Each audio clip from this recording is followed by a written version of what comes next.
totalmente convencido. Hoy más que nunca merecemos respuestas. Esas respuestas que hemos evadido durante nuestro desarrollo humano.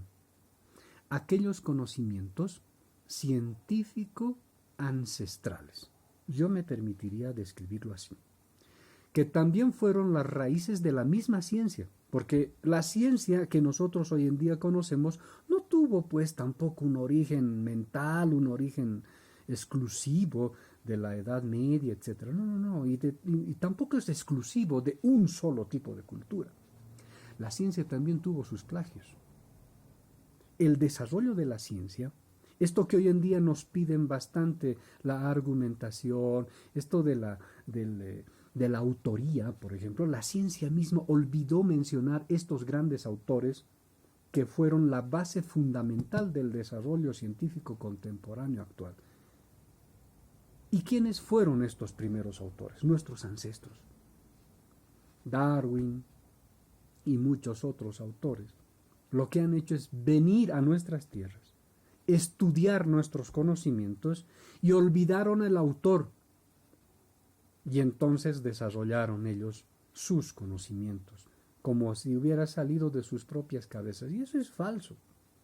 Entonces es importante primero reconocer la autoría de los conocimientos ancestrales como conocimiento ancestral que ha sido base del desarrollo científico contemporáneo.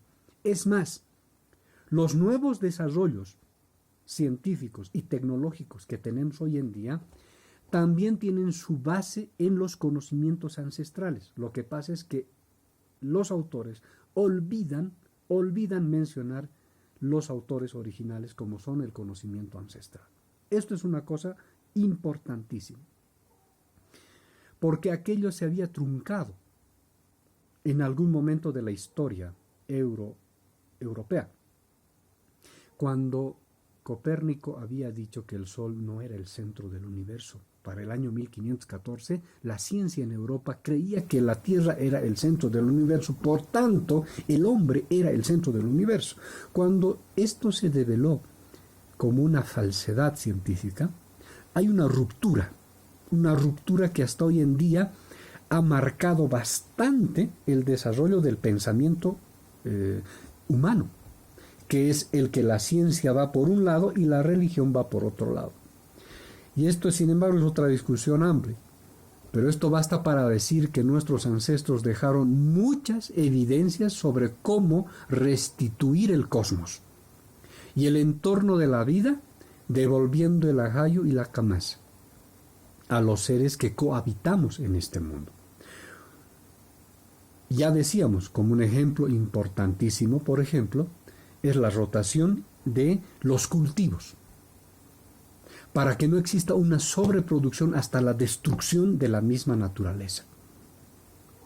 En algunos pueblos, en La Paz, por ejemplo, todavía esto existe.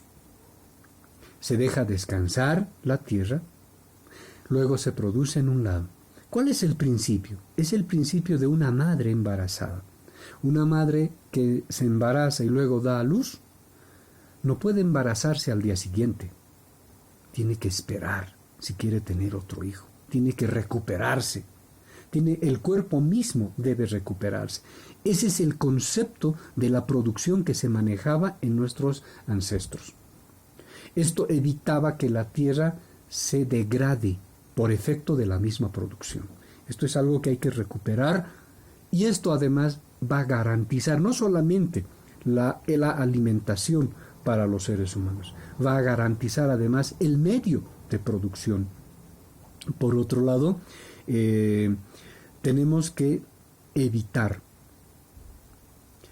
que esta degradación se convierta en una enfermedad.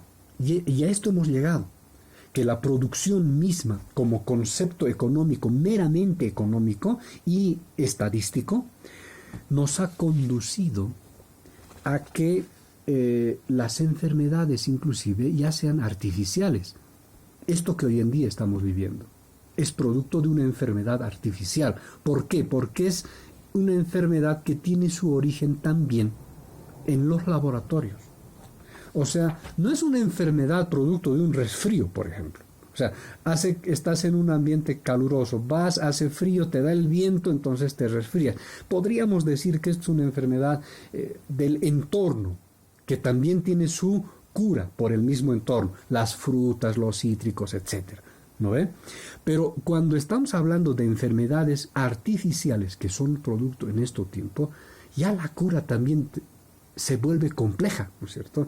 Entonces la naturaleza, recuperar esto, tiene sus respuestas, pero no son tan incisivas como las que antes podríamos tener. Entonces necesitamos retomar estos principios que habríamos dejado durante mucho tiempo, que tiene mucho que ver, por ejemplo, con estos diálogos interculturales o intercientíficos que se habrían gestado ya desde hace muchos años atrás en países como los nuestros, que sin embargo han sido descuidados producto de este concepto meramente económico estadístico, y eso hay que retomarlo.